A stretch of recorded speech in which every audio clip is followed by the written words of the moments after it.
Hi friends, இந்த வீடியோவில் என்ன பார்க்க போகிறோம்னா நல்ல சுவையான டேஸ்டான முட்டை பப்ஸு வீட்டில் எப்படி பண்ணுறது அப்படின்ட்டு தான் செஞ்சு காட்ட போகிறேன்.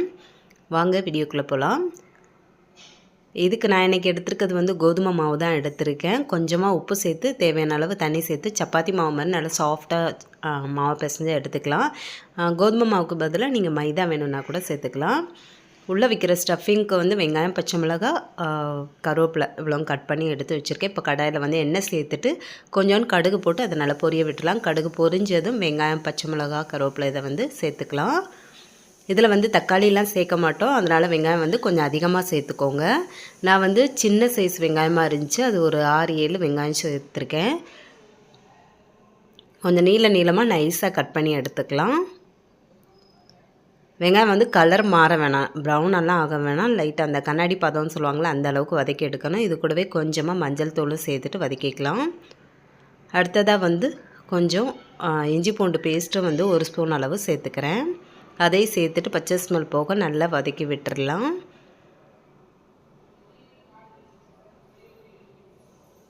இது எல்லாமே வீட்டில் இருக்க பொருட்கள் தான். அதை வச்சுட்டே குழந்தைங்க வந்து ஸ்நாக்ஸ் கேட்கும்போது நம்ம ஈஸியாக வந்து செஞ்சு கொடுத்துடலாம்.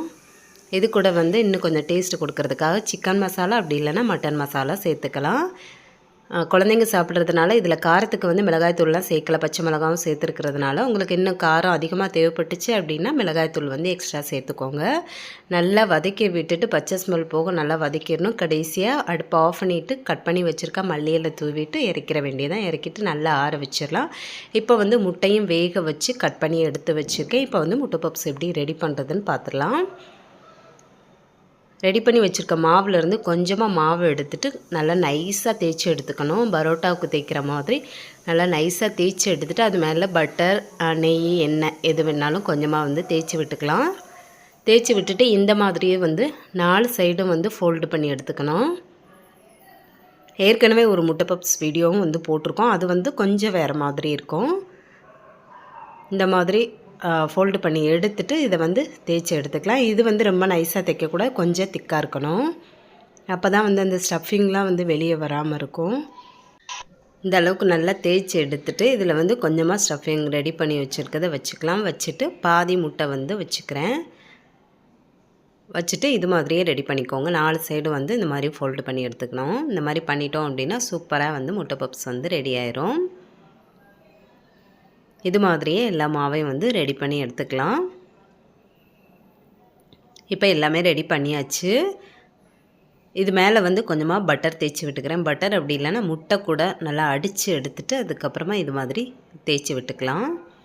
இப்போ வந்து ஒரு கடாய் சூடு பண்ண வச்சுருக்கேன். அது நல்லா சூடானது மீடியம் ஹீட்டில் வச்சுட்டு உள்ளே ஒரு ஸ்டாண்டு வச்சு ஒரு தட்டில் வந்து இந்த பப்ஸை வச்சுட்டு வேக வச்சிடலாம். கேக்கு வேக வைக்கிற மாதிரி தான் வைக்க போகிறேன்.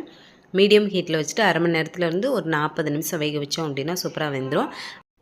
அப்படி இல்லைன்னா தோசைக்கல்லில் கொஞ்சமாக எண்ணெய் சேர்த்துட்டு நல்லா ஃப்ரை பண்ணி கூட எடுத்துக்கலாம், அதுவும் நல்லாயிருக்கும். நான் 2 விதமாகவும் பண்ணியிருக்கேன். உங்களுக்கு எப்படி சரியாக வருதோ அந்த மாதிரி செஞ்சு எடுத்துக்கோங்க. டேஸ்ட் ரொம்ப சூப்பராக இருக்கும். கண்டிப்பாக ட்ரை பண்ணி பாருங்கள். எப்படி இருக்குன்னு மறந்துடாமல் கமெண்ட்டில் சொல்லுங்கள். இந்த வீடியோ பிடிச்சிருந்தா லைக் பண்ணிக்கோங்க.